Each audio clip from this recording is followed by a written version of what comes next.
Hey, what's up, you guys? My name is Grace Lauren Taylor, and you are listening to episode 9 of the Trauma Dump Podcast. Here on the Trauma Dump Podcast, we seek to answer the question, what is mental health? How do I take care of my own? And how do I support others? This week, we will be discussing the topic of ADHD with Brave Dave.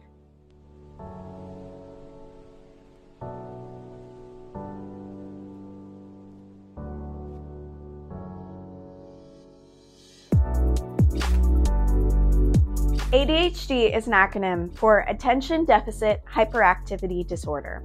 It was first recognized as a mental health condition in 1902 by Dr. Emil Kraeplin. I think I'm saying that right. Kraeplin. Pretty interesting name. He called it a minimal brain dysfunction. ADHD is a chronic condition that includes attention difficulty, hyperactivity, and impulsiveness. ADHD affects about 5% of children and 2.5% of adults worldwide. ADHD often begins in childhood and can persist to adulthood. It may contribute to low self-esteem, troubled relationships, and difficulty with school or work. According to Tris Pharma, their research to date shows that ADHD is a brain condition whose symptoms are also dependent on a number of factors that include family genetics. In fact, 41 to 55% of families have at least one child with ADHD. At least one parent is also affected as well. Similarly, if a parent has ADHD, the child has up to 57% chance of also having ADHD. If your child has been diagnosed with ADHD, you may want to discuss this with your doctor and see if you also may have ADHD. I know that my father had ADHD and all 3 of his children had ADHD. So I think it's a lot more common than the research suggests. And I think it's becoming more and more common nowadays, which who knows why? We might get into it in this episode. Though there's no concrete cause of ADHD, factors that may be involved with the development of ADHD include genetics, the environment, or problems with the central nervous system at key moments in development. Risk factors for ADHD may include blood relatives such as a parent or sibling with ADHD or another mental health disorder, exposure to environmental toxins such as lead, found mainly in paint and pipes and a lot of buildings actually, maternal drug use, alcohol use or smoking during pregnancy, and premature birth. Although sugar is a popular suspect in causing hyperactivity, there is no reliable proof that eating a lot of sugar causes ADHD. I'm pretty sure eating a lot of sugar does not cause ADHD, but, I could be wrong. Many issues in childhood can lead to difficulty when concentrating or difficulty maintaining attention on a particular subject, but that is not the same as ADHD. Today, my guest is a kind of expert on ADHD. On his TikTok, I think he has over 1 million views on an ADHD song that he created. He makes up a lot of ADHD songs, so I would consider him an expert in my own non-medical professional opinion. Just a disclaimer before we start, I am not a medical health professional. I'm just a person who has ADHD and has experienced lots of people in my life with ADHD. Now, that being said, please don't take my word as fact. Do your own research, or you can look at the research that I have listed in our description on both YouTube and Spotify and on our Discord. If you or a loved one think you have ADHD, I would recommend getting a formal diagnosis. I don't think it takes very long, but it can be extremely helpful for getting you treatment for your ADHD if you do have it. Gang, hello. How are you doing? Hey, gang. Hi. I'm great. How are you? Nice to meet you officially. Good to meet you. I'm Grace. Grace. I'm Dave, but we already knew that. Just get those pleasantries out of the way. Welcome to the podcast. You will be, I think, episode 9. Very exciting. Fun times. Fun times. You Yeah. liking it so far? Yes. We're here. We're here. Gang. I'm so excited. So today we're going to be talking about ADHD Yeah. and very exciting things. So welcome to the show. I'm really glad to have you here. Before we start the interview, we need to address your pronouns, how you want to be referred to in the podcast by any of the listeners. For sure. Yep. So my name's Dave. I go by he, him pronouns. And other than that, I'm pretty chill. So Cool. So you're comfortable discussing your personal experiences with ADHD. absolutely. Yeah. Nice. Awesome. So to make sure I'm not crossing any boundaries, respecting your experiences, please feel free to interrupt me at any time if you feel uncomfortable or triggered, or if you don't want to talk about something. Also, we can take a break at any time, and if you don't feel like answering a question, just tell me to skip it. I promise I won't get offended. My priority is to make sure you feel safe at all times. So, my first question would be, have you been diagnosed with ADHD? I have been. So I like that you asked that because some people haven't. Mm-hmm. And, everyone has an opinion about how diagnosis works and if it's valid, if it's not, and if it's valid, how did you get your diagnosis? Because I Yeah. was diagnosed through a telehealth company. Mm-hmm. So there's immediately, with that information, there's now a group of people that feel that it's invalid because they feel like those companies are money grubbers that are trying to diagnose as many people as physically possible, right? Yeah. So I had this feeling of invalidation about not being diagnosed. And I will tell people right now, after you get it, you're still going to feel that way to some degree because you'll think, my diagnosis wasn't diagnosing enough. Yeah. I needed to go to a psychologist. And if you go to a psychologist, you'll think, well, where did they graduate from? Are they like the most professional psychologist they could be? It doesn't matter. If that's how you feel, that is a hump you're going to have to overcome, regardless of what your story is, because it'll always be there. You Mm-hmm. can have a diagnosis from the most well-informed individual in the world, and there'll be people that tell you that ADHD isn't real. So you'll never avoid that entirely. Okay. So if you haven't got a diagnosis yet, or you do have one, whatever it is, that self-doubt is, in my opinion, meant to be there. I Mm-hmm. think that's something that everyone needs to overcome. Part of that challenge and overcoming that, I think, solidifies the confidence in your own mental health that you Mm-hmm. need to have to have an improved life. Yeah, definitely. I've also been diagnosed with ADHD. I was diagnosed first when I was 8 years old, and they did like the whole full panel of diagnoses. They tested me for 6 hours as an 8 year old in a room all by myself. That sucked. Yeah.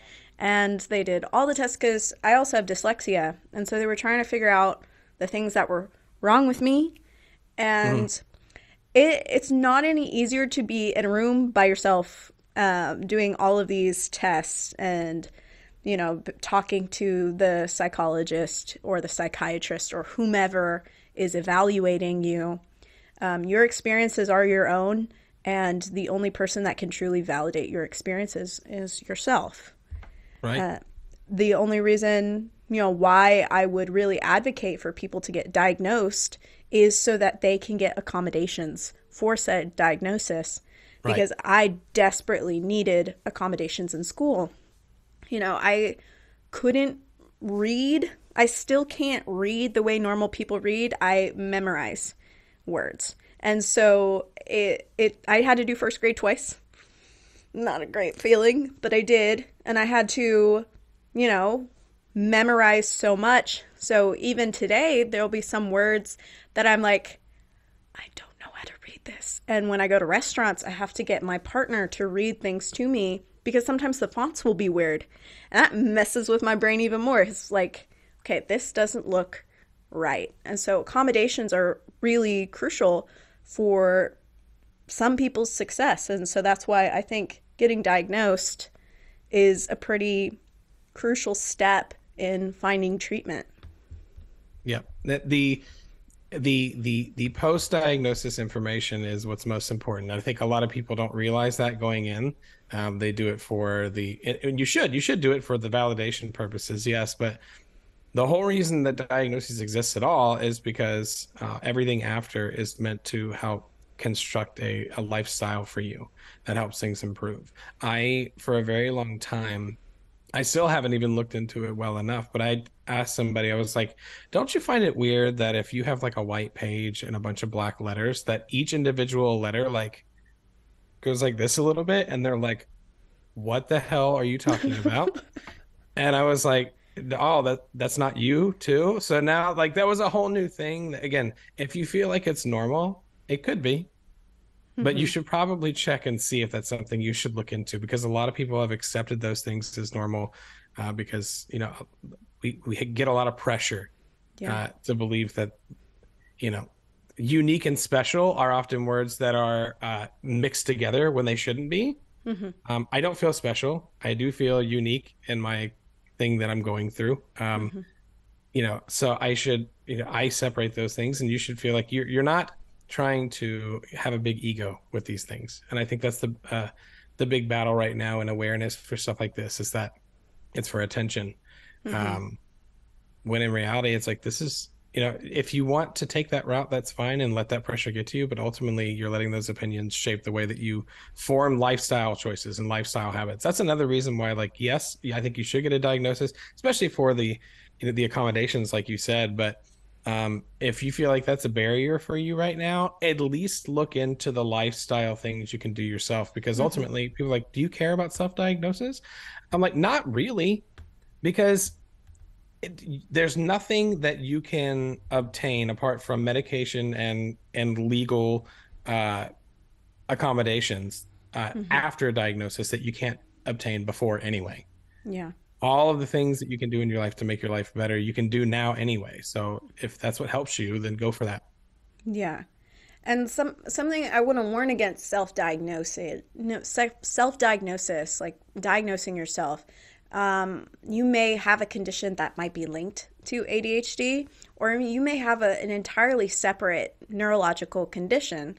I started developing seizures in my 20s, and it wasn't linked to ADHD, but I had tics like that were linked to the seizures when I was much younger, that they were like, oh, this is definitely a sign of ADHD.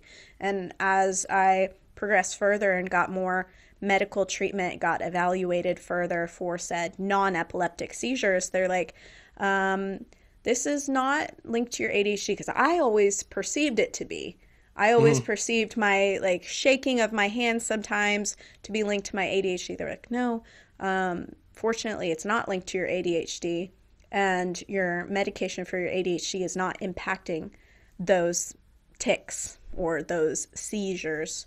And so it was really helpful for me to recognize that, because I was like, oh no, is my medication, because I take Adderall, is my medication affecting my functionality, like my physicality? Is this medication now affecting me negatively?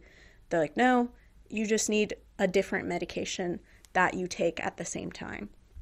So it can be pretty helpful, because if I just continue to be like, oh, it's just my ADHD. Oh, it's just my ADHD, and not gotten help for what I was going through, I could have died, and right. It could have gotten a lot worse and a lot less manageable, because now it's so much more manageable because I have a knowledge of my symptoms and what they actually correlate to. Right. Yeah, and that's what I tell people, is that I'm glad that you now have information about yourself. That's when they always say, oh, because of you, I went and found a diagnosis. I don't particularly like that. I'll say that now. I don't want to be involved in diagnosing. I like to think that I'm involved with people recognizing, patterns of behavior, and then doing their own investigation to get their diagnosis. You know what I mean? So I always tell people, I'm so glad that you started your journey with education, with learning things about yourself. Please don't stop now. Because I can promise you, finding these things out is by far not the the bottom of that that well of information.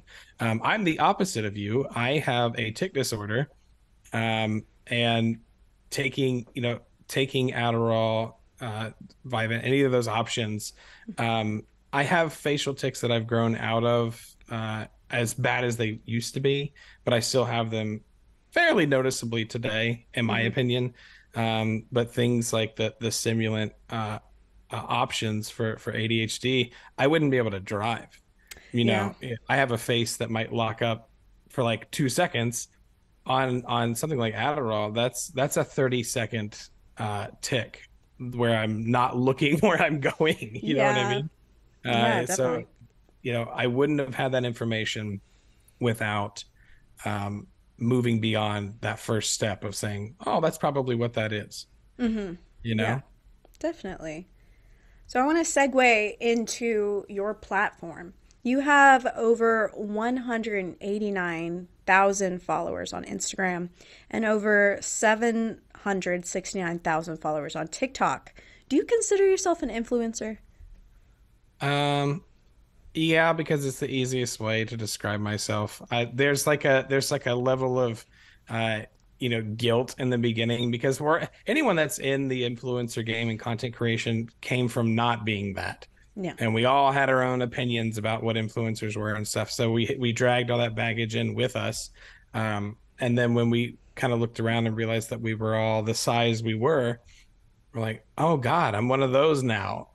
So in reality, uh, because you came from nothing as an influencer, it's very Mm-hmm. easy to be humble and be like, I don't know what everybody's talking about. It's just me over here, because that is how I feel. If I lost all my platforms today, I'm not, I don't, I'm nothing's not the right word, but like that life is gone. If I was just banned from all the platforms today, Mm-hmm. if Will Smith gets banned from his social platforms, he's still Will Smith, very recognizable. But I like to point out that, like, as an influencer, like, that life is such a very narrow compartment Mm-hmm. to who everybody is.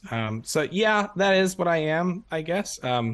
But since then, so much more has come from it. I'm glad you asked that. Can you tell that I'm kind of deconstructing that thought in front of you? Yeah, definitely. And I think it's important to deconstruct that Yeah. thought because, I don't want to ever be an influencer, but from my own perspective, I've been on YouTube since I was 8 years old. I had a pretty substantial channel that my mother deleted out of rage, and I would just post really silly videos with my siblings.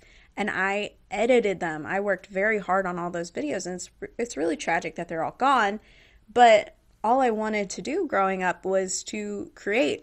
My goal is to become a film director one day.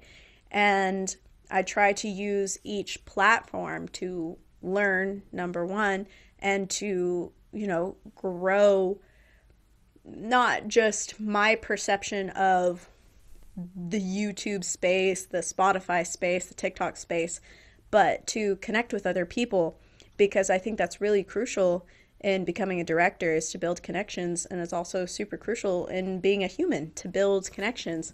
And when I think of like influencers, they are influencing other people, right?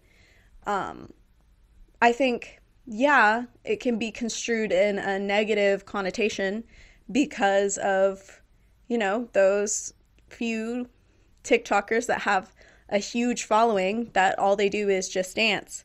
And some people Right. view that as, oh, we're worshiping this idea of this person, and they don't like that.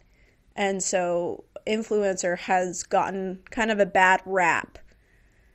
I like content creator a little bit more because, whether or not my content influences someone is up to them. So that's my thought on it. Yep. I heard somebody say that as an influencer or content creator, or whatever you want to call it, you have three options, which is to make somebody feel, learn, or wish. Mm-hmm. You can make them feel a certain way, whether it's happy, sad, or angry, or provocative, what have you. You can make them learn if you're in the educational space.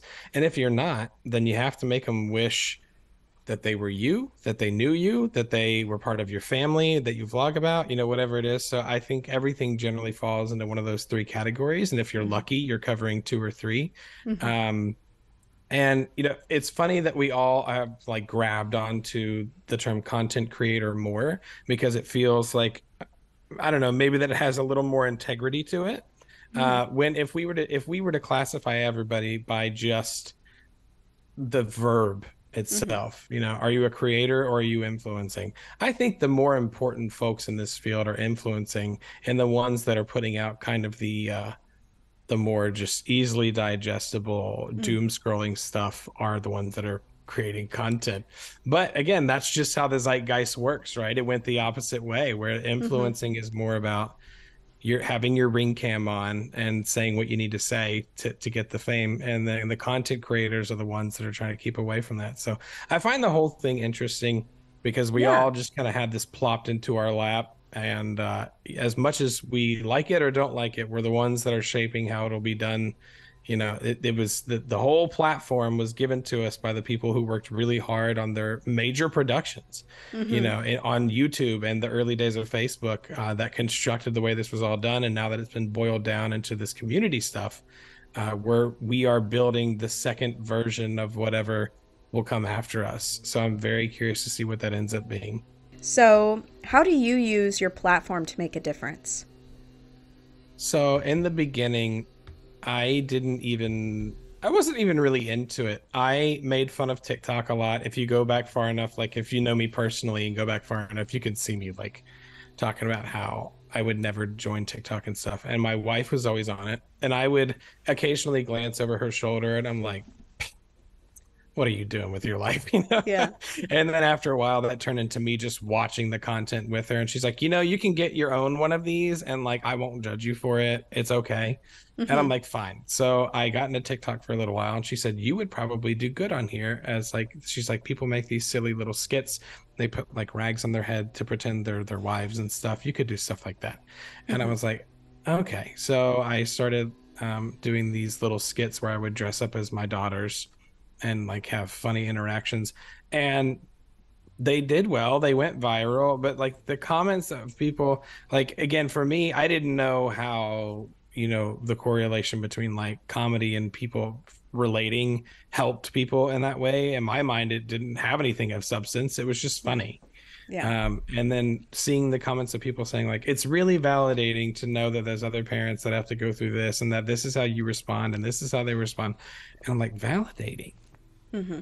I wouldn't have used that word at the time. I was like, okay. So it initially it was kind of like this game of what's the least amount of effort I can put in and still have fun, but just see where it goes. And then it was almost like a tiny little bit of guilt where I was like, people actually seem to care about what I'm doing. Maybe I should too. Hmm. So that's what it turned into. It was a very slow, stretched out process of I'm just here to be a goofball, to I still want to do comedy, but I want to do it with intention, to where when people are done, they feel like how they're parenting is okay. Yeah. And that was what the goal was. It was all parenting. This was before diagnosis. And then I realized that parents had mental health issues, Yeah. and I was discovering it as my kids were getting older, the responsibilities were getting greater. As a parent, you start to realize that your kids' memory is expanding and they're seeing in everything you do and say, and you start to have these weird feelings like you're imprinting on your kids wrong. It's being a parent has like massive mental health challenges along the way Hmm. to make sure that you feel valid enough as a person and as a caregiver. Um, and I saw that and all the people that followed me and liked my stuff, and I was like, I felt this way for so long. It seems unfair to keep the knowledge to myself that I Yeah. also experienced this. So that's what it became. Yeah.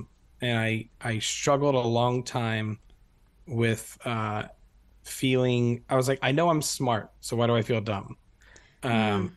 And it's hard enough in being a mom has immense struggles, and being a dad has its own set of struggles. One of which is that our struggles are de-amplified. Is not a word. They are dampened, There we go. Yeah. because we have so much respect for the struggles of being a woman, of being a mom, being on that side of the row. That dad stuff is You see it. It's everywhere. The stereotypical dad stuff that we don't do anything, that we don't care, that we don't know. The ones that do really have to combat that. I saw there was something my kids were watching where it was like a dad, it was a cartoon panda and his children, and the dad is just like messing everything up. Hmm. He's like, the kid wants orange juice and he gives him milk. Hey, can you wash my dress? And he like washes it with pinks and then it becomes pink all, like, and the kids are singing like, this is my dad and he's not very good at many things. And I'm like, are you kidding me?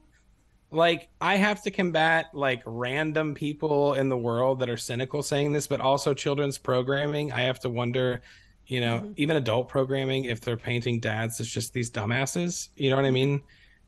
So struggling with undiagnosed ADHD and being a dad and having all your own insecure thoughts and dealing with the outside world that is painting this picture that men are dumb, that dads are dumb, that women are the only reason that children are surviving in the household.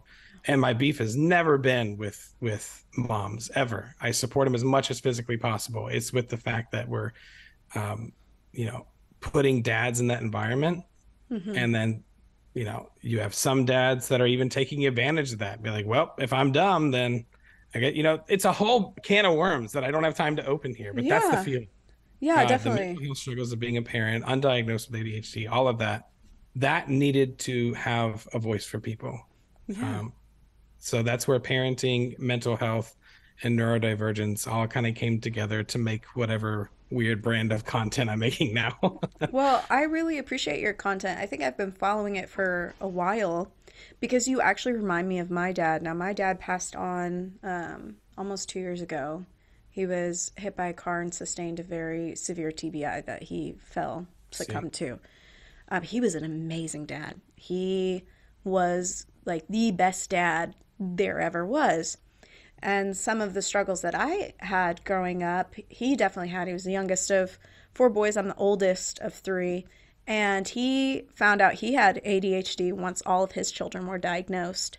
Because mm, all three of his children have ADHD, like pretty bad. And once we all got diagnosed, my dad was like, maybe I have it too. And so he got a formal diagnosis as well, and he started taking medication. And he was like, I feel like Superman. I can do everything I was unable to do before. Like, so many projects in our house suddenly got completed in like the span of a month that had been like, years in the right. making. Yeah. He was so productive. He built an entire room and bathroom over COVID because he just felt like it. It was crazy. He started learning everything about plumbing, carpentry. He was so much more himself because he got his diagnosis and because he felt he became more capable. That is not to say that if you have ADHD, you're not capable, but sometimes it can be quite a big struggle to accomplish things that we set out to do. Like hyperfixation is a really big one for me. I get random hyperfixations of, making jewelry. And I made all of these in like a week. I believe you. And yeah, Yeah. I call them gracelets. But like bracelets and grace. But he had so many hyperfixations, and I consider myself a little Mark Taylor because that's his name. And I would get very similar hyperfixations, and that was something we bonded on as father and daughter, of having these hyperfixations and then like chatting with each other about it when I was in college, of him being like, I'm getting the bathroom done. Look, I learned how to caulk stuff. And I'm like, good job, All Dad. right. Good job, Dad.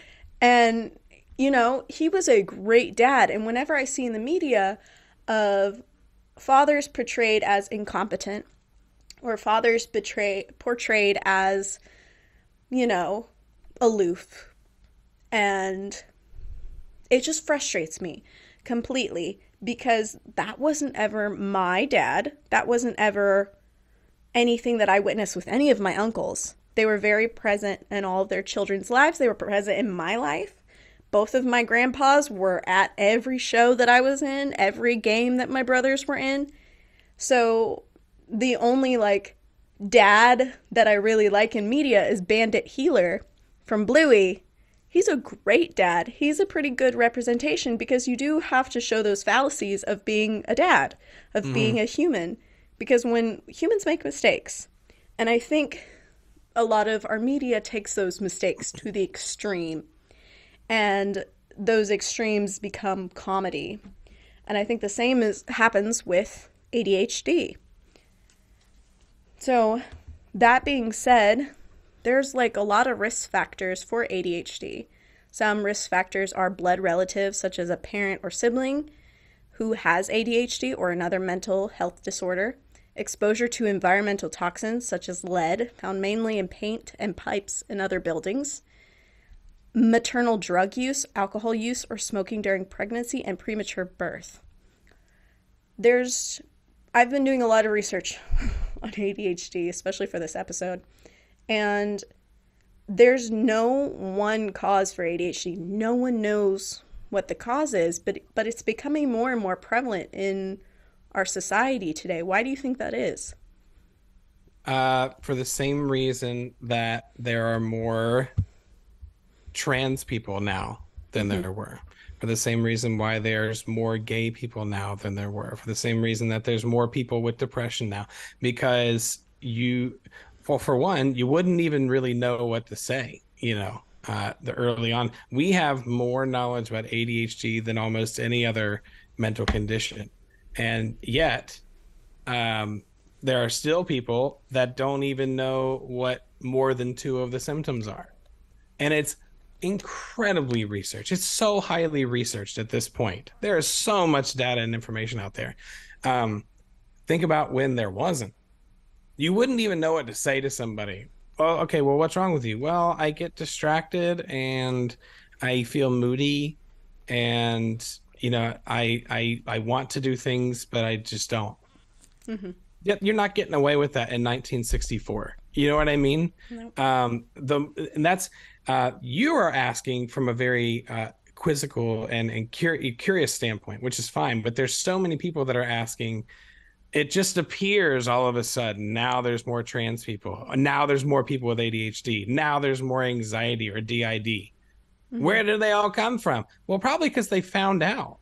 Mm-hmm. Because they just accepted their horrible normal of thinking that they are wrong, but somehow that's just normal. That is why, in my opinion, when you have, I don't know how many generations still have living representatives within them, but we'll say 4 to 5. When you have cumulative 4 to 5 generations that A, feel they're being more represented, B, are learning more about themselves, C, feel like there are safe spaces to be who they are, mm-hmm. Of course there's an influx in the populations of those demographics. Yeah. Because they don't feel scared to be them. So I like that you asked that, because I know you asked from a good place, and it's like an easy way to answer all the people that are asking from not a good place. Yeah, definitely. I did one of my most viewed episodes is on trans issues on my YouTube channel. Don't know why it has so many views for me only having 60 subscribers, but I chat with a trans woman named Peyton about her experiences, and she is so frustrated because so many people keep trying to invalidate her. She's like, this has been a thing that has existed for forever. This is not anything new, and we as a society need to recognize that this is not a new thing. Your children aren't suddenly just going to become trans. Either they are or they aren't. It's the same thing with, most mental disabilities. You either have it or you don't. And ADHD is categorized as a mental disability. It's categorized as a neurological disability. Whether or not people want to accept that, because it's not this, when we think of disability, we often think of people who are blind or people who are paralyzed, like severe disabilities. Disabilities, the whole definition of a disability is, the inability to function normally. Well, what is normal? We're discovering all these new things. There is no normal. That's not a thing to me. Everyone is unique. Everyone's experiences are unique. Everyone has their own unique challenges, their own unique grasp, perspective on reality. There's no normal. And so it makes me really frustrated when we start to fight with one another over, oh, this doesn't exist because I don't experience it. It's like, well, just because you don't experience it doesn't mean it doesn't exist. Yeah, that's by far my favorite. Or the alternate, which is I do experience it and I don't have it. Therefore, you experiencing it and having it doesn't make any sense to me. Yeah. Which is again, it's first of all, you can't please everybody on the internet. It'll never happen. So don't bother trying, right? I've made content where I focus on ADHD specifically, and I've been told not to attribute certain characteristics of people with ADHD to just people with ADHD, because people with autism experience that too. People with bipolar experience that too. And I said, okay, that's a very good point. Maybe I'll make a series where I talk about neurodivergent behavior. And I got a lot of flack because I would list characteristics widely known to be experienced across 6 or 7 different kinds of people. And then I would get flack in the comments because I was only associating neurodivergence with autism and ADHD. And I said, I'm not. You just did. Yeah. I was like, the example I gave was for somebody with social anxiety. So who is the one making the associations here? You know what I mean? Where we have our opinions about how things are shaped. And if it doesn't fit the narrative that we've come to accept, we question it, which you should. You should question your own and the other narratives around you. But at the same time, I've tackled these issues from all angles of awareness. And if you are too vague, people demand specificity. If you're too specific, people tell you that you're not inclusive. Yeah. So I completely agree with you, because again, you can't fight for every cause at once. Yeah. You know what I mean? And that is something I learned I had to accept, is that there was always going to be someone who was upset that I wasn't portraying something, not even correctly, but maybe including correctly, or that I wasn't explaining far enough. And that's their battle to fight for that, because when I did, the shape of it came out wrong to somebody else anyway. Yeah. People need to learn to open up to whatever it is that they're not understanding. Because chances are those things were already discussed and already found ways to make themselves established, and you're just behind. And I hate to say it like that, but it's so true. I find stuff all the time. The minute I learn, and they're like, that's not how you say that. And I'm like, okay, cool. Now I know. Immediate adjustment, because it's not that hard. It's really not. Yeah, definitely. Just because you have a symptom of one thing doesn't mean that you have that one thing. I think it's really important with any type of mental or physical disabilities. A lot of things correlate. A lot of things are connected to one another, whether or not they represent one thing. I mean, ADHD makes life difficult for people who have ADHD. It also makes life difficult for people who don't have ADHD. When I was in school, I received lots of accommodations for my ADHD because I needed them. And my mother fought hard to get me said accommodations because I needed them. Her children needed them to succeed. Like, we got extra time on all of our assignments, and we got time and a half on all of our tests. And those accommodations persisted to me being in college. And then I got an accommodation of having my service dog with me, of having my ESA in my dorm. And those were necessary for my success. And some of my classmates, when I was in middle school, bullied me severely because they discovered that I got accommodations. I remember one specific incident. I was in math class, and the teacher handed me the lecture notes for today. For not today, but for that class, right? And she pointed them out to me and said, okay, you're going to meet me after class, and then I'm going to give you more notes if I happen to make them. I was like, okay. Then there was a girl that was behind me. Who was like, why don't we all get lecture notes? Why are you showing favoritism to her? She was like, Grace is disabled. That was not something she should have said, number one. Probably not. Yeah. She should not have said that. And she's like, Grace is disabled and she needs help with her things. If you need help with your assignments, or if you feel like you don't have enough time, talk to your parents and have them meet with me. That was fine for her to say, but she should not have called me disabled. That student persisted to bully me, which eventually led to her shoving me down 2 flights of stairs, me re-breaking my arm. My arm was already broken. Re-breaking my arm. I kept getting consistently bullied so bad that she cut off a good chunk of my hair, to my mom having to remove me from that school because that teacher told them that I was disabled. And they started spreading rumors around the school that I was receiving preferential treatment from all of my, teachers. I couldn't eat lunch in the lunchroom. Nobody would let me in. It was an all-girls school. Nobody would let me in. I ate lunch in the library or in the bathroom. When you see those kids on the TV shows that are eating lunch in the bathroom, that literally happened to me. Wow. All because I was getting accommodations for school that I needed.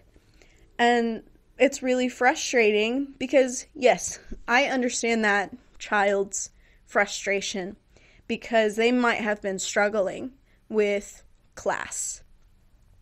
But they took that struggle out on me and made my life hell. And it was not okay. And I don't think they ever got punished. I was the one who got punished.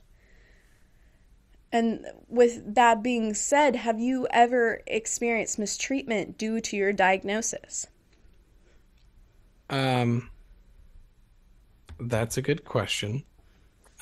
First off, my ears got a little hot when you said that you had to get pulled out of school, because I've pulled my kids out of daycare centers before because there have been children that antagonize them and would just chase them and bite them.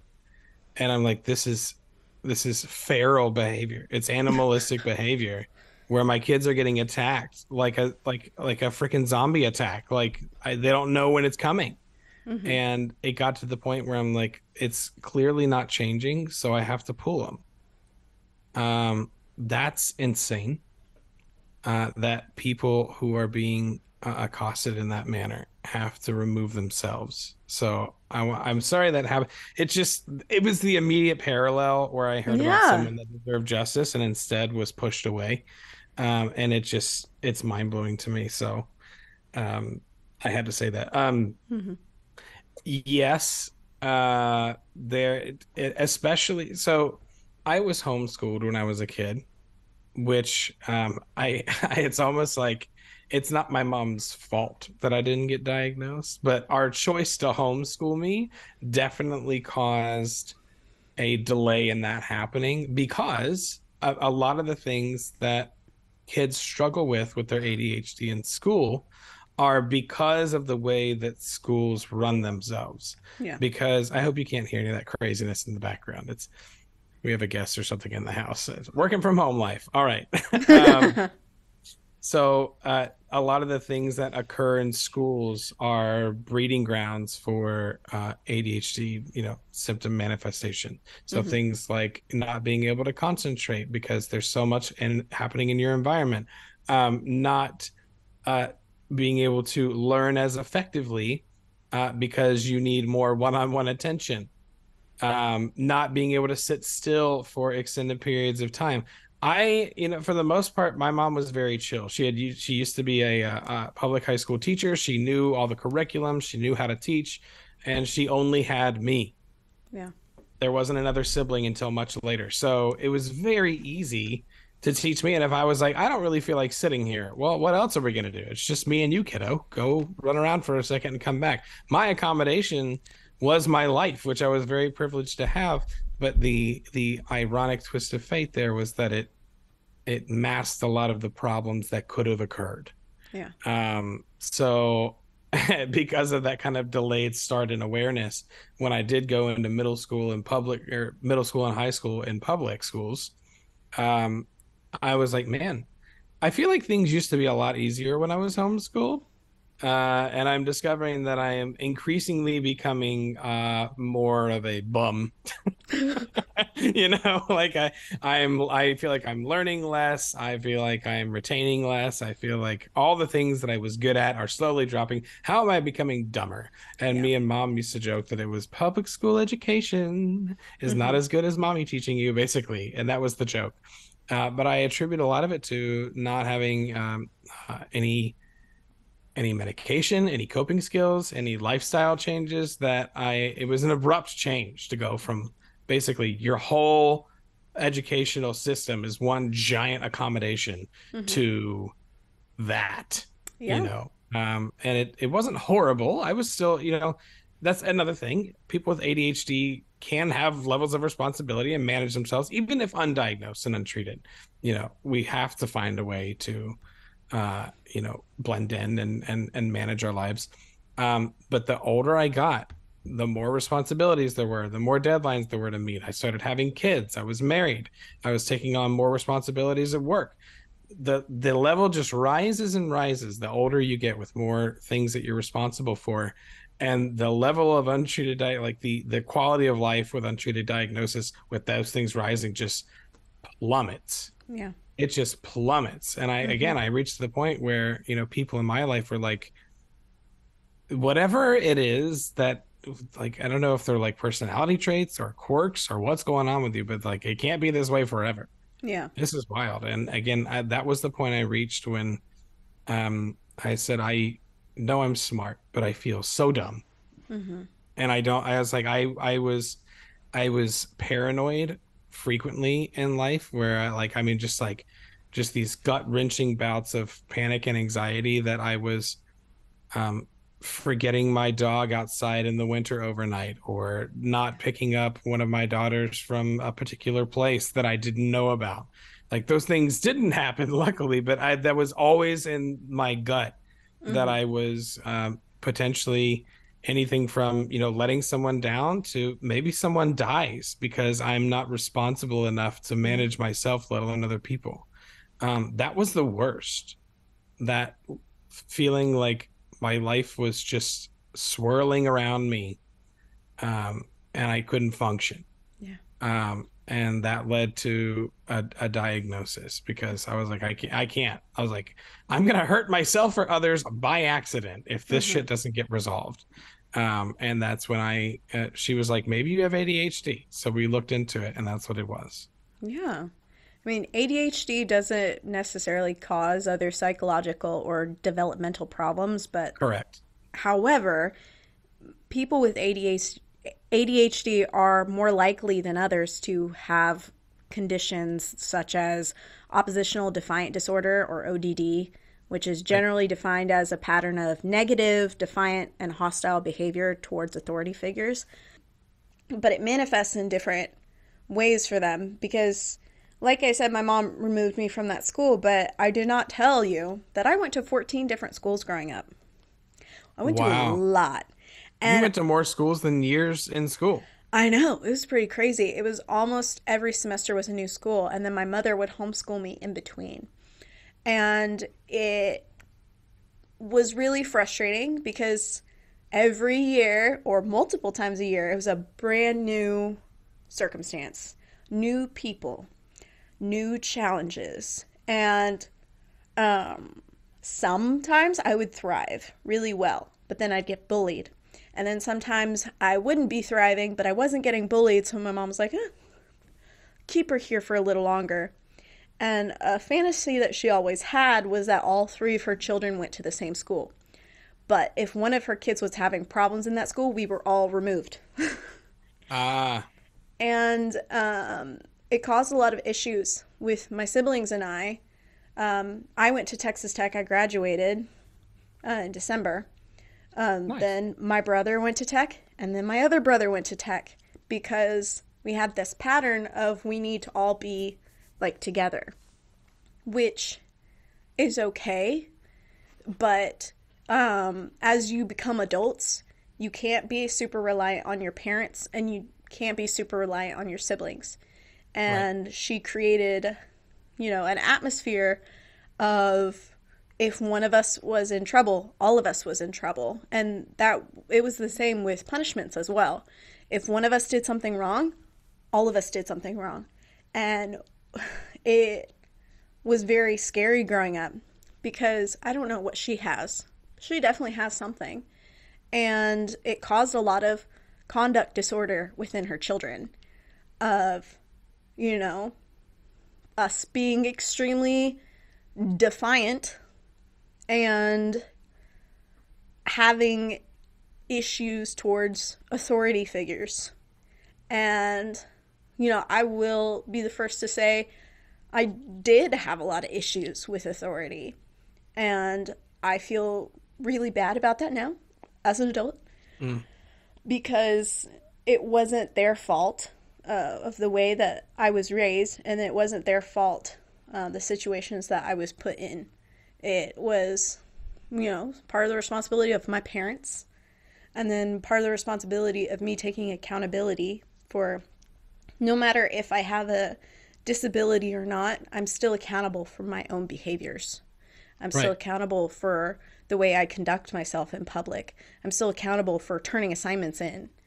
If I need extra time for the assignment, that's different. But if I just don't do it because I just don't want to or don't feel capable of doing it, I need to talk to people about it instead of Yep. just giving up. And that's something that I frequently did was just, I don't like this, I'm giving up.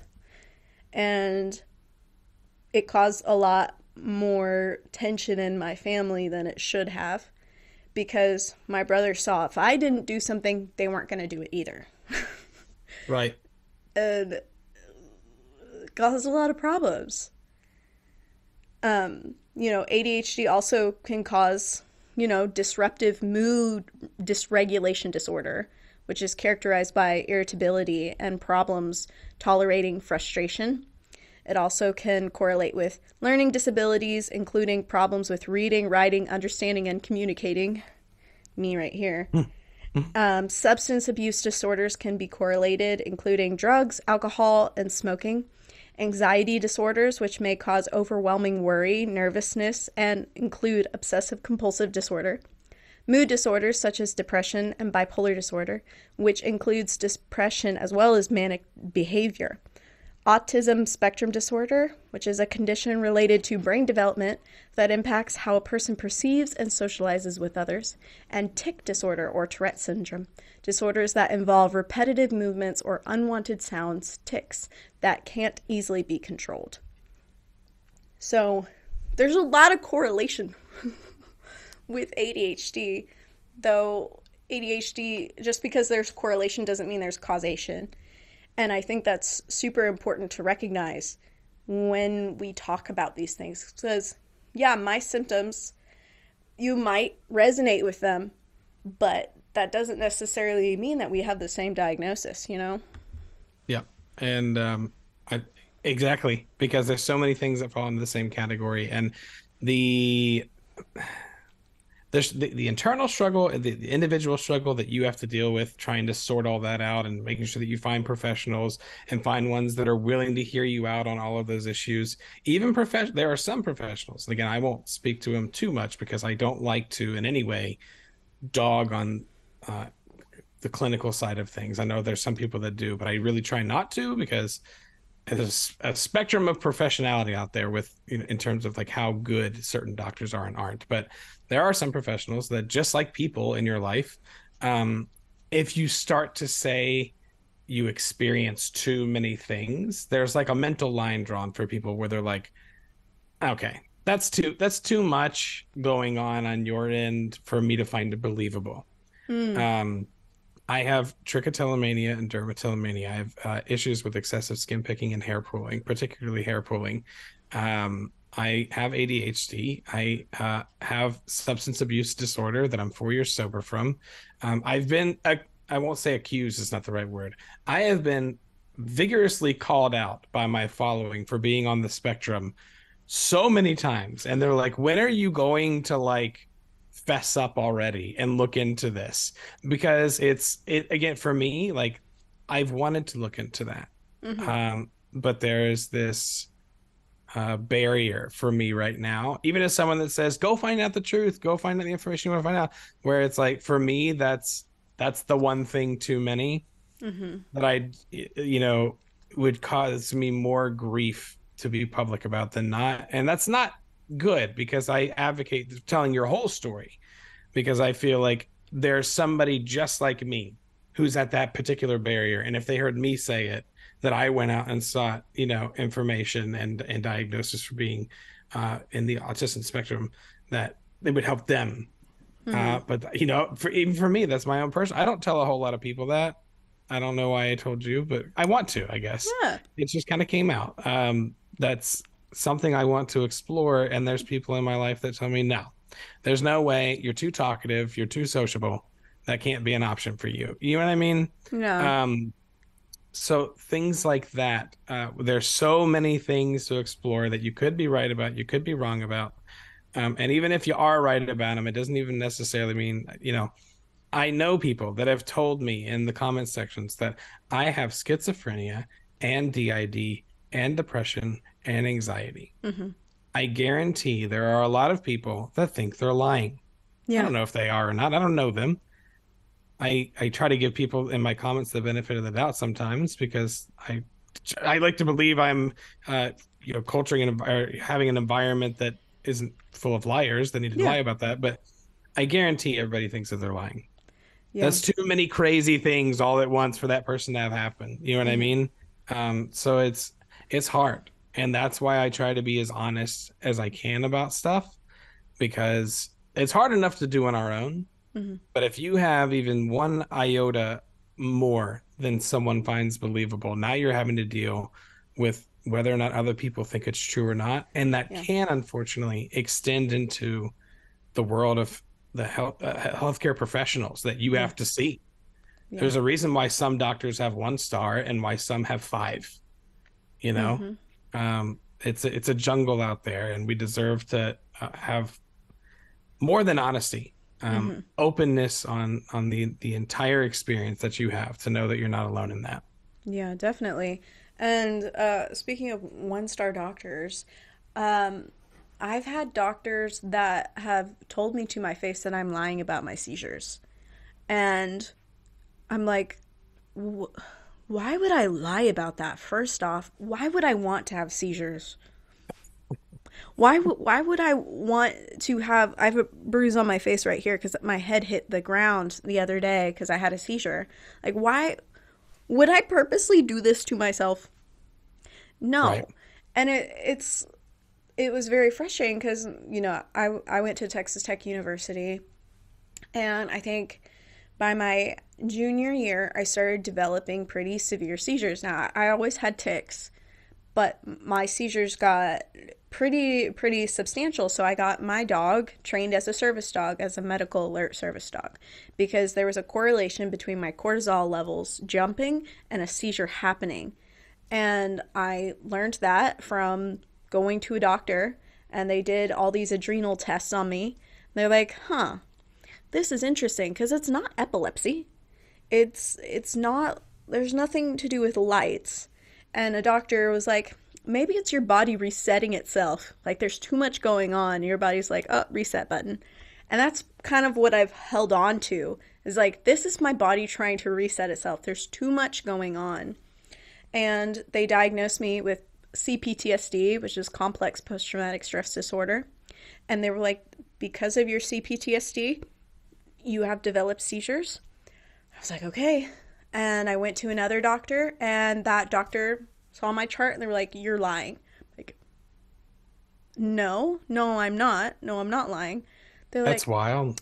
yeah, she told me to my face that I was a liar, that there was too much on my chart, and that she didn't want to see, a college student that just wanted to get accommodations. I'd already had accommodations for all of my stuff. And so I was like, wow, you are crazy. And I went to That's a whole lot of effort to get that particular kind of attention. Yeah, it was. Why would anyone? That's insane. Wow. It was bizarre. And so, I trained Gigi myself, and I've had people on the internet tell me that she's not a real service dog, which is like, I don't know how, there's no like national accreditation. There's no national registry. There's like online registries that you can pay money to get like a card, which I have done because some hotels won't let me in with my service dog unless you have a card, which is also Papers. They ask for papers a lot of times too. Yeah. Which I find interesting. I follow a couple people that have service dogs that they don't even make content about service dogs. They just happen to have content because people, a nail salon will say, unless you show us accreditation papers, which they're supposed to just carry around all the time, I guess, we're not going to let you in. And it's wild that is not like the what is not universally known about service animals. Yeah, the ADA does not require you to have any accreditation. It doesn't. It says that you can train your dog yourself, and as long as they don't bite people, as long as they don't cause disruptions, which is like excessive barking, unless they're like alerting you to something happening, then everything's fine, as long as they have appropriate behavior in public. And I did get her professionally trained by someone, and she did great on an airplane. She did great on a bus. She does really great in public. And they're like, yeah. And they gave me a paper, and they're like, this isn't required, but you should probably like screenshot it and keep it in your phone, which I did. But I also trained her myself because, dogs need constant training. If you guys have dogs, like, they're like people. They will be bad on purpose. And she does be bad on purpose, but it's never in public. It's just at home. Sometimes she's just bad. But at least she has that professional, personal separation. She really does, and it's so scary. Oh, it's so scary. Like, all of my friends recognize it because in public, she has her vest on. She's super sweet, super good dog. Here, let's show Gigi. There she is. She's super sweet, so good. Say hi, Gigi. Hi. Yes. She's super sweet, super good. But in private, she's so bad. She barks at everyone. She doesn't like anyone coming to her door. And she's wild. She wilding out. You wilding out all the time. And when I went to Texas Tech and I was like, hey, I have a service dog now, they were like, fine. Great. Because I already when I first went to Tech in freshman year, I brought my ESA cat with me. They're like, you don't need any papers. We already have papers from your doctor that says you have severe anxiety and you need your cat with you. You don't need, there is no legal documentation that we need as a university to prove that you have any like physical disability. All we need is your learning disabilities so that we can accommodate you in your classrooms.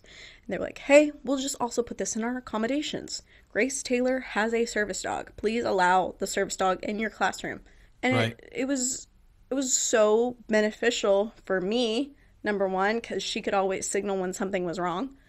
But she also alerted other people when things were wrong with them as well, which is crazy. Wow. Overtime. Yeah, she's working overtime. But it's so upsetting when people try to deny your own personal experiences. Try to deny, and they have no reason to. They're just like, oh, you're a liar. I've dealt with it. It's upsetting.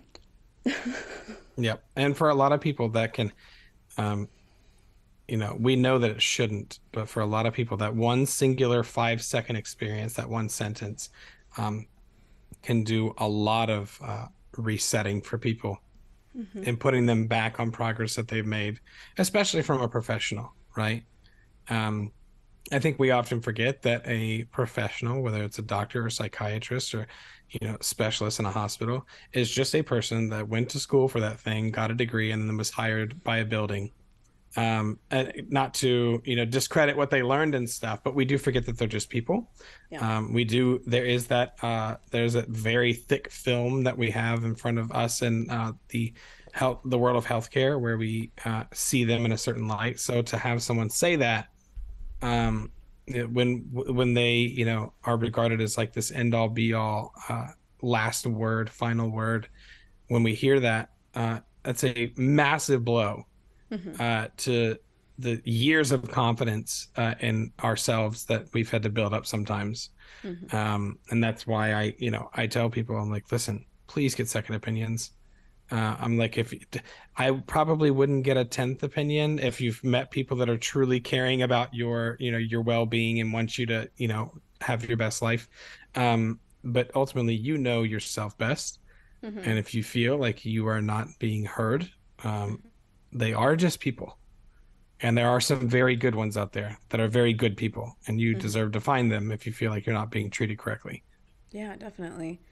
And also, to go off of that, if you have people in your inner circle that don't believe you or are denying your reality, it could be extremely beneficial to remove them from your life. Because for someone to deny your reality is just obscene, number one, and can be extremely detrimental to your health, number two, and is inexcusable. You don't want people like that in your life. And just like you can always get a new doctor, you can always get new friends.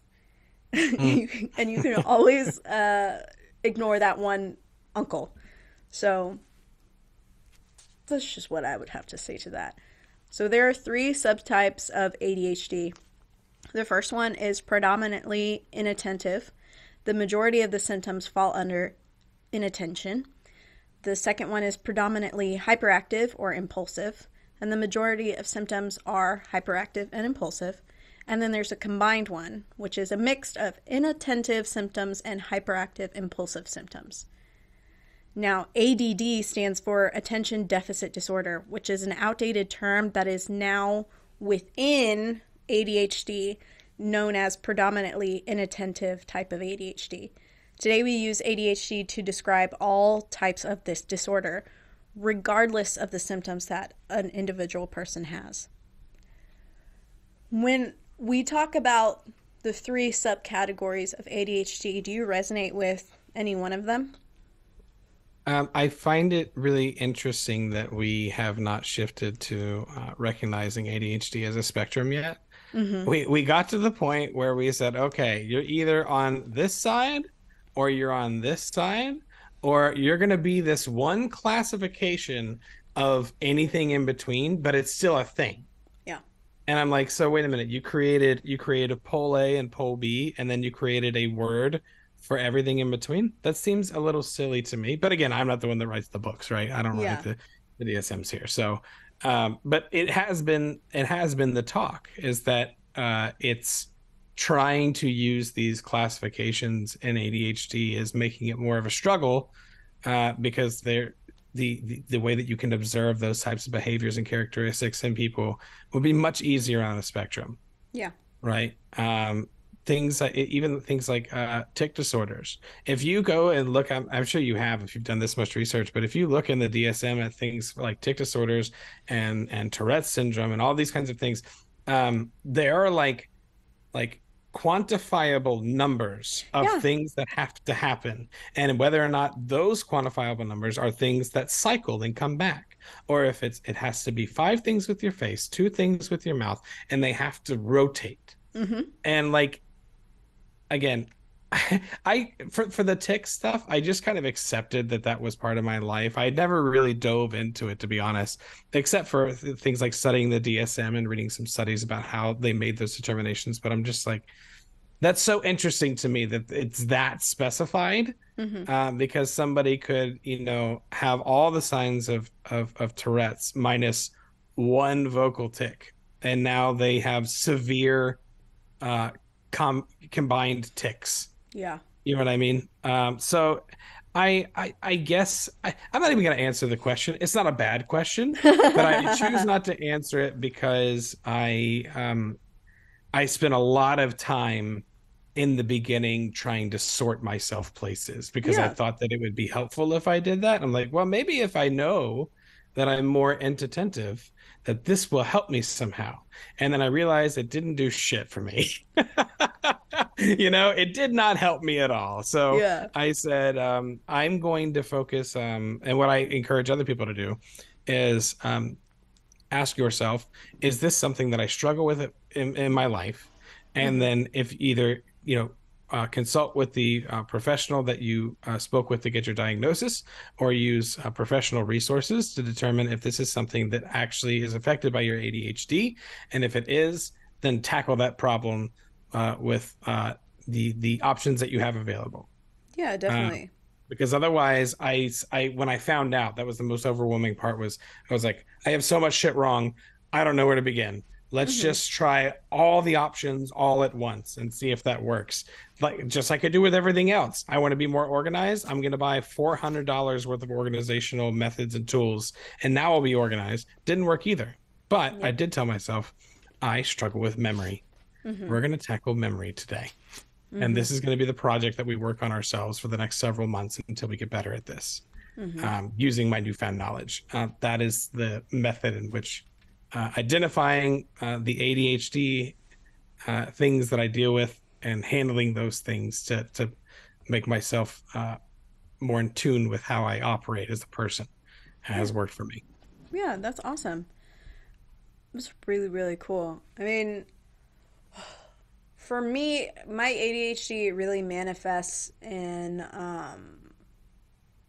being extremely fixated on one thing, and then I play out that one thing until I'm disgusted with that one thing and I never want to do it again for like a year or 2 years. Mm, And I'm very arts driven. I have 2 art degrees. I have an associate's in just art, and then I have a bachelor's of art in theater and music.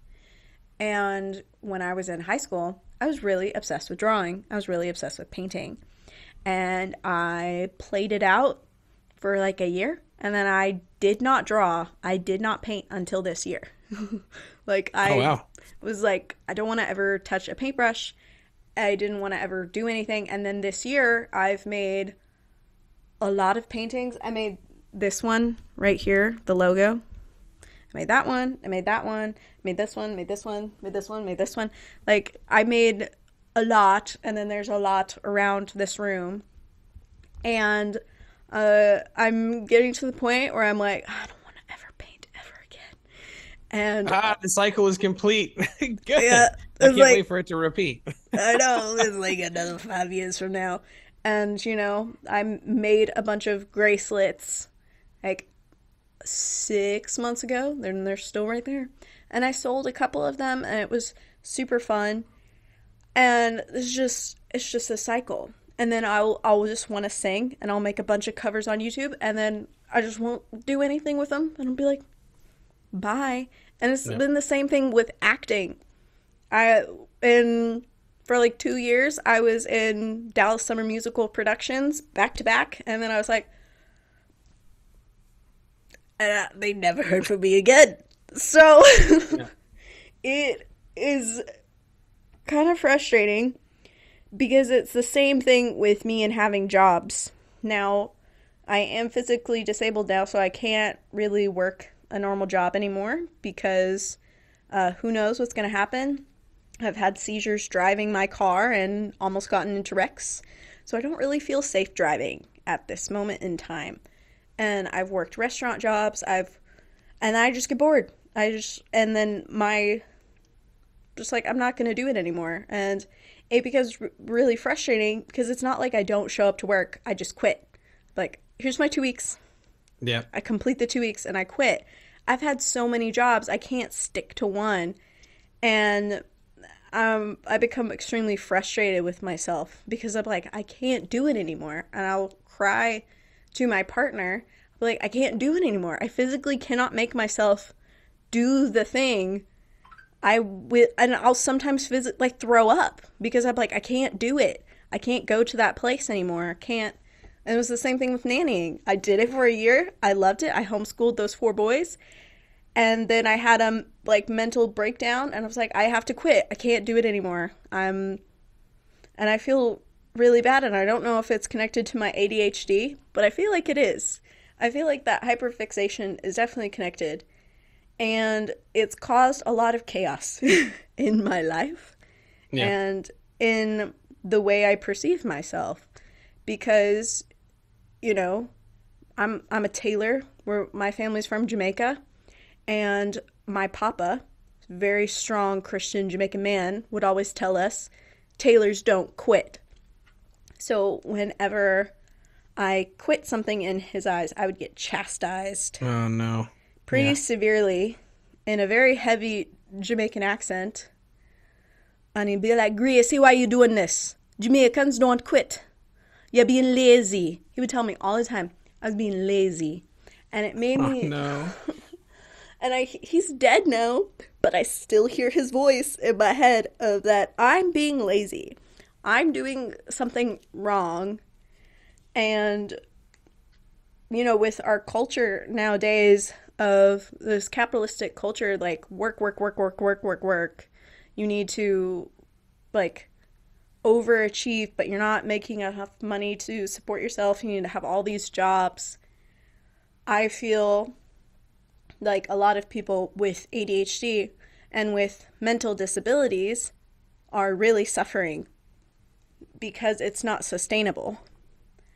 And that's one of my biggest, you know, fears is my life sustainable with my disability? How can I find, you know, some semblance of sustainability? Because, you know, I never had it growing up.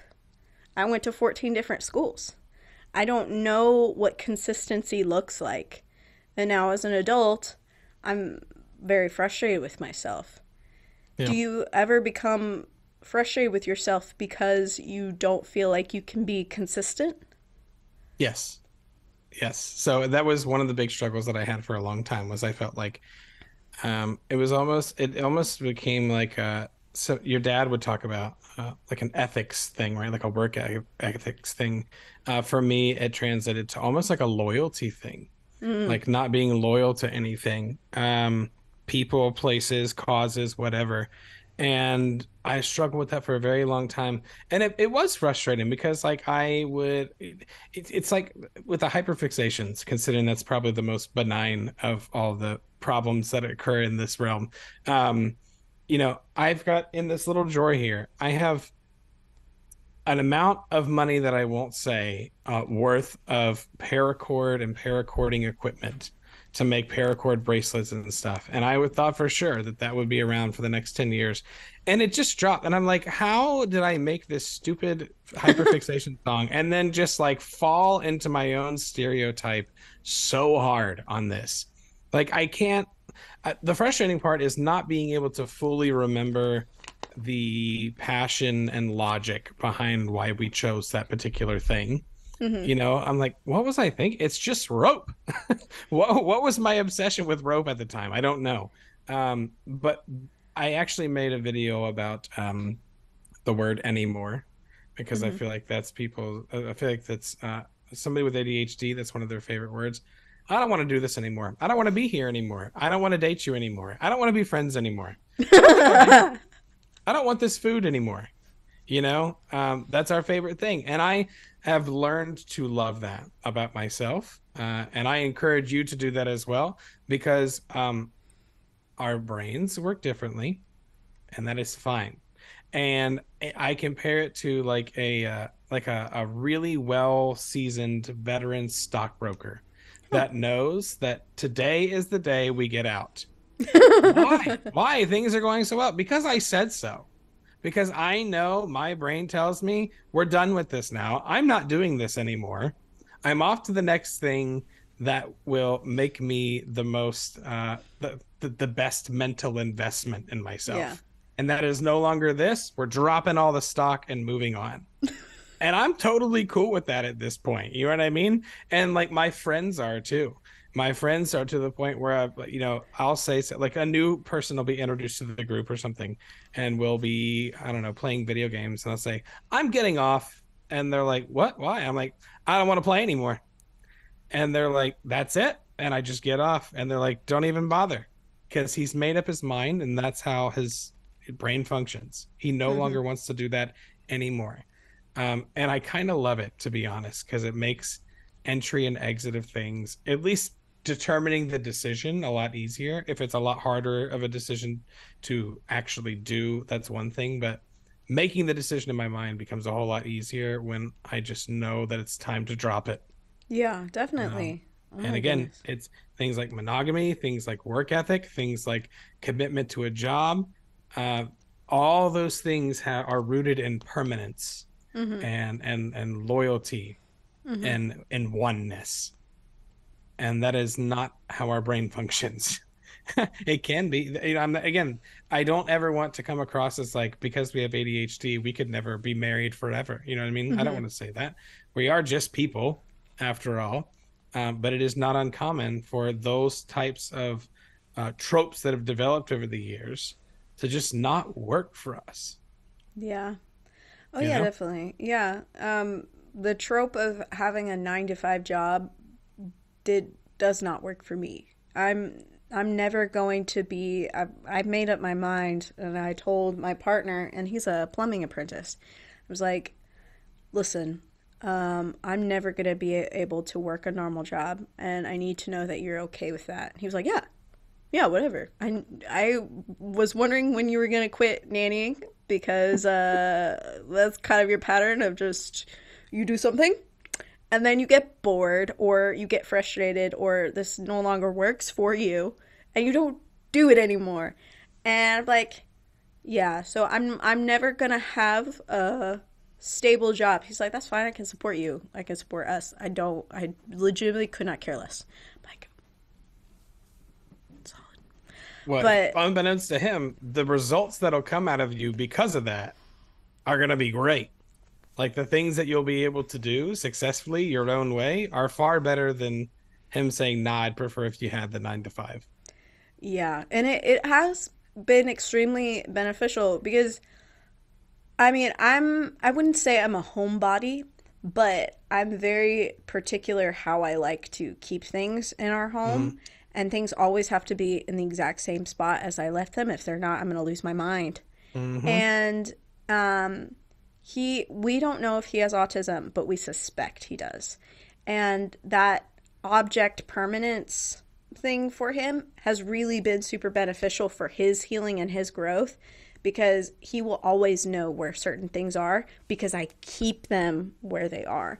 And it has really helped both of us because we've built that level of communication that's not verbal, of being like, okay, this is how things are going to be. You have an expectation of how things are going to be, and there's safety in that because he also had a lot of, traumas growing up, as many of us do, of, things not being consistent. And now we've created a space for each other that there's consistency in whatever level there is, but there's trust now. And I feel very safe to be like, hi, I don't want to do this anymore. And he's like, okay, that's fine. Right. And I'm really happy about that because I think you said, oh, I don't want to be friends anymore. That was me. That was me as a kid where I was very much a social butterfly and I couldn't stay with one friend group that was not me, couldn't be with one people. And occasionally I was that kid that would be like, hey, we're not going to be friends anymore. And I just walk away. And I feel bad looking back on that, but I have so many memories of just being like, oh, we're not going to be friends anymore. And then I reconnect with that person. I'm like, hi, You want to be my friend again? They always say yes. So I don't know if I ever like hurt their feelings, but but it was Right. always super beneficial. I like your analogy of like the little stockbroker because it was super beneficial for me to cut ties with those people and then come back whenever I came back. And my Right. dad called me a fishbowl person, where I'm swimming around my fishbowl and I forget that someone exists until I see them again. I'm like, oh my Yeah. gosh, hi! And then I just keep swimming in my fishbowl. Yeah. And We got to have friends like that or we're not going to make it far. Like, listen, we have a long-standing contract. Okay. It'll be fine. I just might disappear for three yeah. months. I'll be back later. Oh yeah. Yeah. I've found a lot of people that are the same. I think some of my best friends are the exact same, and we won't talk to each other for months. And then we'll suddenly pop up in each other's lives like, oh my gosh, hi! And we'll hang out for like a week, and then we won't hang out for months. And those are my best friends. Those are the most A tier good people. Because you don't need people in your life 24/7 for them to be a good friend. And I think with a lot of people with ADHD, they suffer from acute loneliness and they feel very misunderstood. And what I want to say to that is you got to find your people. You got to find the Yeah. people that see you and appreciate you for who you are, you know? Very true. Because until you find those people, you know, it it will be a bit of a struggle. And I went to so many different schools and I didn't really find those people until I was in college, until I was consistently in one place. And then I made a slew of friends and then I found the people that I was like, these people see me, these people understand what I'm going through, and these people acknowledge my misgivings and I acknowledge theirs. We're going to be friends for a while.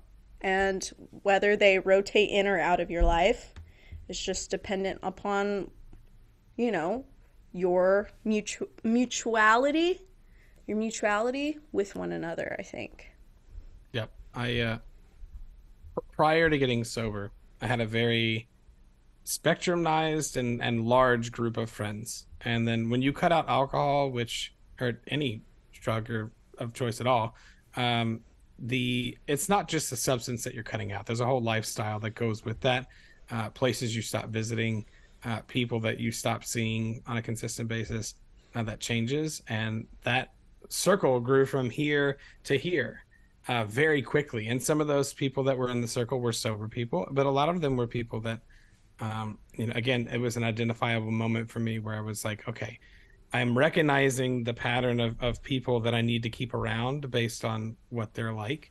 Mm-hmm. And there have been so many life changes, marriage, kids, sobriety that have come along the way that I'm realizing what those core things are, those core values, aside from, truthful and honest and integrity, I'm like other things, Yeah. that people connect on at a deeper level that I have to look out for in people now because I don't have a lot of time to give people anymore, and I would love Mm-hmm. to, but the group is small, and that's fine with me because I boiled down what it really needs to be in terms of who I stay friends with. Yeah, definitely. It can be a pretty big struggle whenever you're meeting new people and they don't understand your quirks, as I would like to put it. And, when I moved from Lubbock to Dallas after my father passed away, it was a bit challenging to create the circle I created in college. And I graduated a year before everyone else because, while my dad was dying, I was in the hospice room with him and I just did all of my work because I hyperfixated on that. I wanted to get that done so I could spend, the last moments with my dad. And once I got to Dallas, once I recognized, oh, okay, dad's gone. Mom doesn't want to have anything to deal with me. Siblings are still at tech. Like, I'm kind of very much alone. Mm. And that was a really big, gut punch because I didn't have a support system at all. I was just started dating my partner, so he couldn't really be a support system at that time. And I just dove into online games, and I connected with people over Discord, and it was super beneficial for me to talk to people, to interact with people, because once I was able to do that, I was finally able to get out of my own head, out of my own fixations, and start to acknowledge other people. And I think with ADHD, lots of people with ADHD may have the symptoms of, taking over a conversation or speaking without thinking. And that was one of my big problems. And once I started to listen to other people, I think that's when I started to recognize, wow, I am not as hot shit as I thought I was. Maybe if I listen to other people's perspective, then maybe I can grow as a human being. Because I won't lie, in college, I thought I was the shit. I thought I was just so extremely talented. And I'm not negating my talent, but I thought that I was it, my guy. Right. And I think that's something that I've seen with a lot of people with ADHD is you can reach those peaks of just feeling like you're on top of the world because you're on top of your game. You're doing all the things that you're like, I'm setting out to accomplish. And then when those hyperfixations go away, sometimes you can hit a really big depression. And I wanted to know if that resonates with you. Have you ever dealt with something like that? All the time. So I mean, even still today, that occur. It's that lack of you know perception of we get impulsive and we get committed to things and we get really excited and we turn on our blinders and have tunnel vision, and it's the lack of perception about what we're climbing to and how high, and where the floor really is below us. I'm sober for 4 years. I was in AA for a really long time. And nobody goes into AA on top of their game, right? Mm-hmm. It's like, you know what, I'm doing okay. I feel like things are going great. I'm going to go to AA. You go in there because you feel, horrible about yourself and where things are going, right? And what was funny to me was looking back now that I know everything that I know about ADHD and myself, and everything that I know about being an addict and myself, the um, the AA book that they provide you, Mm-hmm. you could put the ADHD book on there and probably half of that book could just be translated over. There are so many parallels between addicts and people with ADHD, which is why they tell you when they say people with ADHD are much more likely to have issues with substance abuse disorder. Um, Mm-hmm. at the time, like when I first found out I had ADHD, I was like, so do addicts have ADHD or do people with ADHD have addiction issues? I don't know which one it is, but the parallels were uncanny. And things like you were talking about, like an inflated sense of self-importance, about the things that you're doing, about people wanting other people to know what they were doing, and even being frustrated at other people if they didn't get it, right? Like Yeah. having your own world and running your own show, and everyone needs to be involved with that the way that you want them involved with that, or what's fun to me is that I won't even tell you if that's an AA thing or an ADHD thing that I learned. You know what I Mm-hmm. mean? Because there's no difference for a lot of that stuff. And one of Yeah. the things that we learned was all the highs and lows that come with that. And it's so true. Mm-hmm. That's if you have ADHD, and you are listening to this and you feel like addiction is something you struggle with, please seek peer support. Of course, seek a professional help if you want to go that route. Peer support is free and Mm-hmm. accessible. It is an excellent place to start if you don't have a place to start. because the correlation that I found between my addiction issues and my experience with ADHD just made me all the more knowledgeable. So please look into that if it's something that you're like, if you struggle with your ADHD. I would advise you to supplement what you're doing with your ADHD by tackling the addiction issues on their own as well. Yeah, definitely. Research suggests that boys and men are more commonly diagnosed with ADHD. Why do you think that is? I have no idea. And it took me a long time in life to make that a policy of mine, where I would say I have no idea if I didn't know, because 4 to 5 years ago, me would have just made up some bullshit to tell you to make sure I sounded smart, Yeah. and I just don't do that anymore. I have no clue. Yeah. I was a homeschooler for a long time, and I also homeschooled for boys, and they would ask me questions all the time, and I'd be like, let's find out together, because I don't know. And I think it's so freeing to be like, I don't know. Yeah. Genuinely don't know. I really don't know. I've tried to figure out why boys and men are more commonly diagnosed with ADHD. I think it's because women mask it more, because they're within being a woman, there is a lot of societal expectations for you to fit in, and if you stand out, you're going to be ostracized. And so, or with being a woman, you don't want to draw too much attention to yourself, because if you do, you're going to be criticized. I mean, being a woman, you're just criticized by being a woman, just in the normal sense. But with my own ADHD, when comparing it to my siblings, my brothers, it manifested in different ways.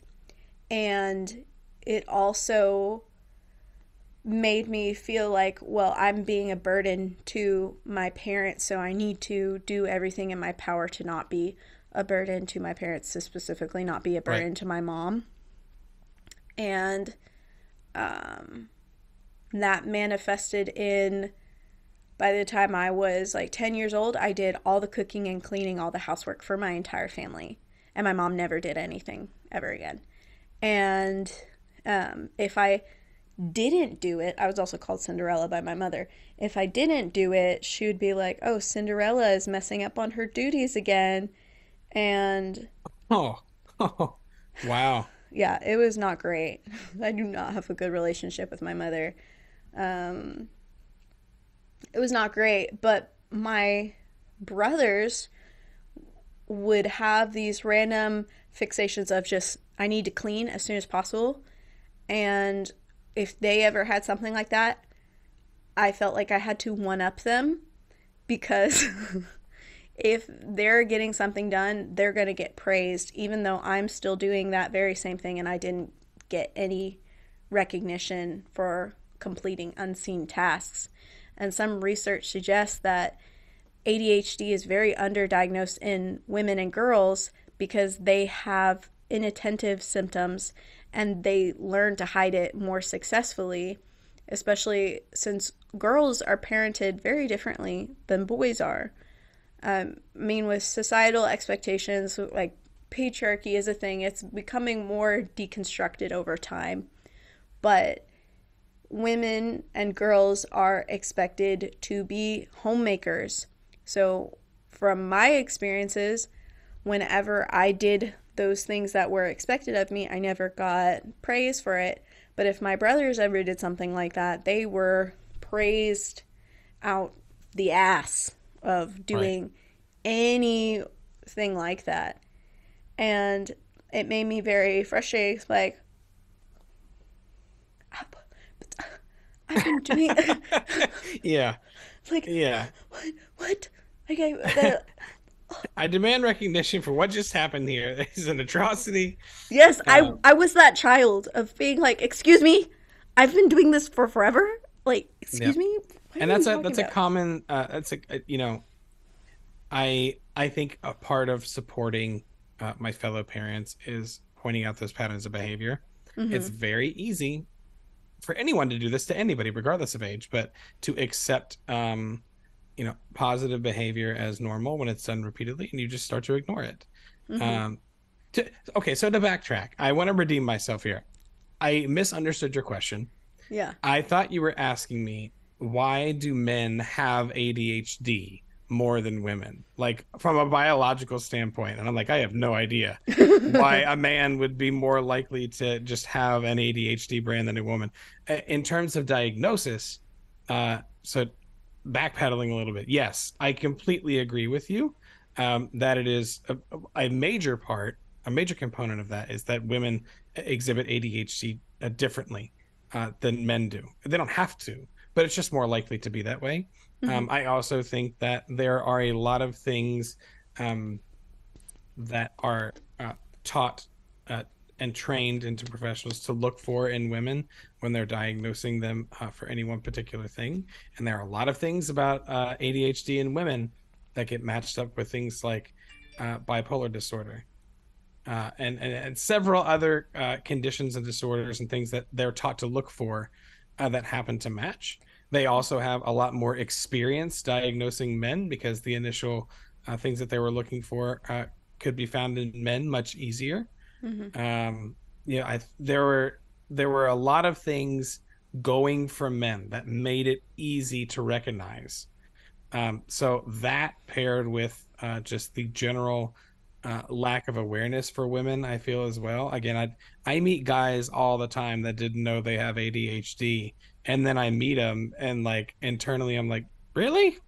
You didn't know? Because I knew about 5 minutes into meeting you. You know what I mean? So for me to have people like that, guys that I talk to, they're like, I had no idea until I, started doing some research for myself. If guys who not only I feel get a larger amount of attention when it comes to seeking diagnosis for ADHD, but also just have more identifiable things about themselves, resources available, things like that. If they're struggling, it's no wonder to me that the female population struggles with learning about ADHD for themselves. That does not surprise me in the least bit. It's starting to change, but again, it's hard. The physiology is different. There are things that could be ADHD that could not be, and vice versa. The internal organs are literally different in how they affect our brains and our hormone levels. And it's the same for guys in some instance. Our T levels, our testosterone levels, when those are extremely low, a lot of the similar symptoms to low test levels are the same as ADHD in some instances. But it's all different on that side of things, and the awareness is lacking. So I think you'll see that start to increase because there's been a lot of advocacy for ADHD in women recently, and learning about yourselves and your bodies, and feeling confident to be able to go out and ask for the assistance that has almost been non-existent prior to that. Yeah. It's definitely, it's very, I think ADHD is very prevalent nowadays because there's more knowledge nowadays. And when it comes to being a young girl and getting a diagnosis, there's always that barrier of, oh, there's something wrong with me, and feeling inadequate. And I will say this, I was raised in a very Christian Baptist, Southern Baptist Christian household. And with all those expectations forced upon me as a kid, they would say, oh, your brothers are just being boys. They're just being boys. But they're allowed to do that. They're just boys.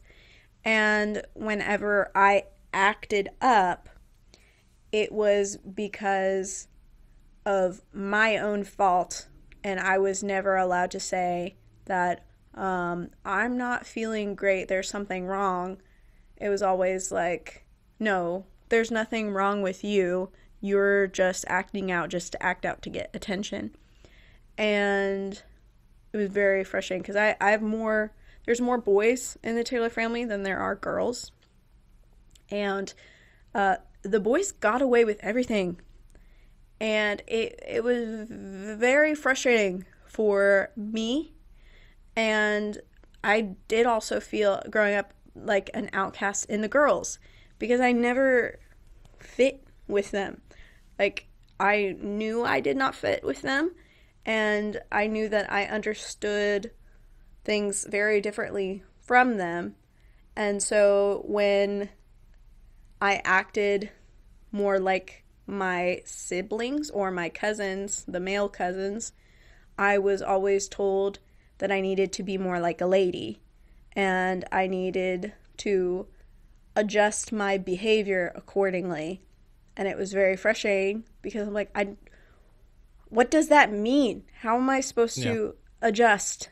You're not giving me, an explanation. You're not giving me a demonstration. And I got punished a lot more than any of the girls in my family. And that also put like a barrier, a wall within my own heart and within how they perceived me. And I think with girls with ADHD, we want to mask it as much as possible because we want to fit in.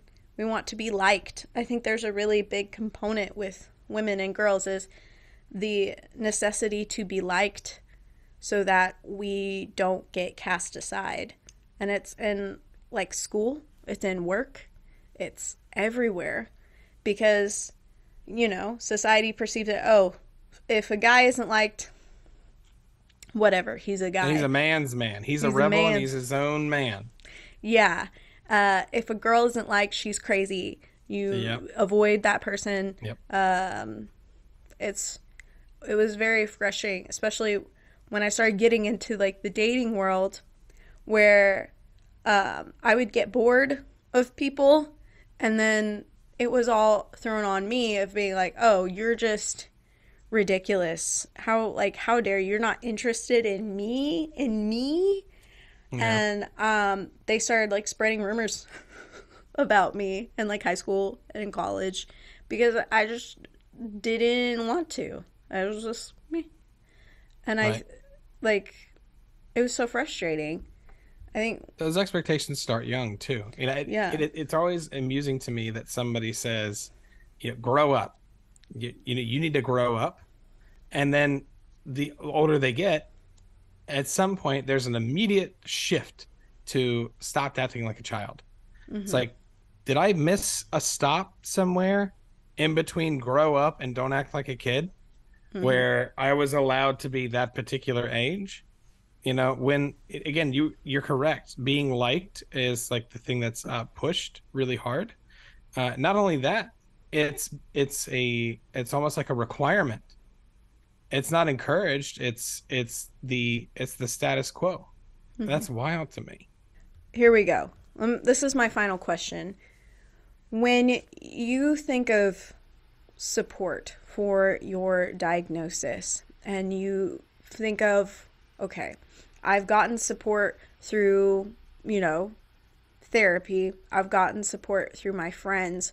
What has been the greatest help for you in receiving support for your ADHD? Peer support, which is kind of like what I live and breathe at this point. So peer support, a lot of times, I feel is misconstrued because most people's definition of peer support is like a 12-step program, and that's mm-hmm. it. They know of AA, they know of Narcotics Anonymous, and that's it. Circle of chairs. Hi, my name is Dave. Hi, Dave. Peer support is any action done with earnest, where you seek out people with shared experience, or at least an experience that may be beneficial to you to trade back and forth, mm-hmm. To feel better about your own situation. That's what it's designed for. It's designed to use the power of community to make you feel heard and understood and cared for. Yeah. A lot of people find peer support within their family and friends. That's fine. But the reason I am such a big fan of it is because of the spectrum of support that it provides. It doesn't have to be friends and family. I work with White Flag. We do anonymous peer support in our app. Total strangers can provide just as much peer support, just like they do in AA and NA, than, a Facebook group that you have. Shared experience has been by far the biggest thing that has helped me, because I came from a place of untreated alcoholism and substance abuse, untreated ADHD. A big component of all of that was an inflated sense of ego, feeling like I was not only alone but the most important. So I felt neglected, and that no one else understood what I was going through. Both incorrect. And just this general sense that even if I wasn't the most important person in the world, my story is so unique, there was no point in sharing it because nobody else would understand. You know, I didn't ever take advice from people because I just didn't think anyone else's advice was valuable enough. My big giant brain had thought of all the possible computations and solutions to my problems and all the motivational words I needed to hear. Nothing that you could ever say to me would be worth wasting my time, because it wouldn't be valuable enough to make me feel any better. Peer support was the 100% definition of changing that thought process and showing me that my own personal experience may be unique, but who I am, what those things that I go through, not unique at all. Yeah. So shared throughout so many other people's lives. Again, we all are on the same elevator here, but we got on different floors. And peer support is free. Yeah. And it requires the smallest step forward. Yeah. To just come say, I feel this way. And then to have a resounding response of, hey, me too, is a really, really good way to start forward in any journey at all. Towards trying to find out things about yourself. That is hands down my recommendation to anyone who feels lost. Yeah. We created a Discord server for this podcast. It has over 160 people on it, and it is peer support. You know, it's all anonymous. We're trying to build a strong community around trauma recovery and being trauma informed. And it has been so beneficial for myself because I'm able to talk openly about what I'm going through, and I'm not an anonymous person on there. And so for me, that Discord server has really helped me out because all these people are building a connection with me. They're all anonymous, but I am a reliable person. I'm on there all the time. So whoever needs any support, I provide as much support as I'm able. And I also give them, you know, recommendations for solutions for their issues and resources for their issues. We had someone who was in India and they needed help with their mental health. And I did a bunch of research and I gave them all the resources for it, and they followed through with it, and they were so grateful. And it's so beneficial because I'm like, I am having an impact on people that I don't know that are all the way across the world that are doing whatever with their lives. But because I have this podcast, because I have this platform, I'm helping people. And that makes my life feel a lot more, you know, useful. And it also helps them out. And I would really strongly suggest people, if you're listening and you're new here, please join our Discord. Like, you don't have to tell anybody who you are, but you can tell them what you're going through, and it's super beneficial. Absolutely. Yeah, I really want to thank you so much for being on this podcast. It was amazing talking with you. I'd love to have you on another episode in the future. It was amazing to meet you. Thank you so much for sharing your experiences. You are very welcome. Thanks for listening to me talk for 2 hours. Hell yeah, gang. It was a lot of fun. Yeah. It was super insightful. Thank you so much, Dave. No problem.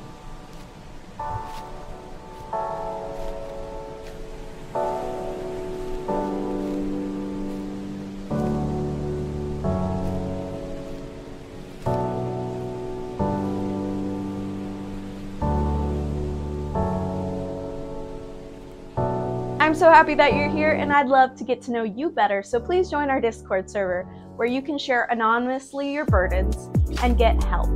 We have lots of resources, and we have a meme channel, which is always poppin'. If you like this episode, please share it with your favorite people. It helps end the spread of negative stigma around mental health issues. You can follow Brave Dave on TikTok and on Instagram.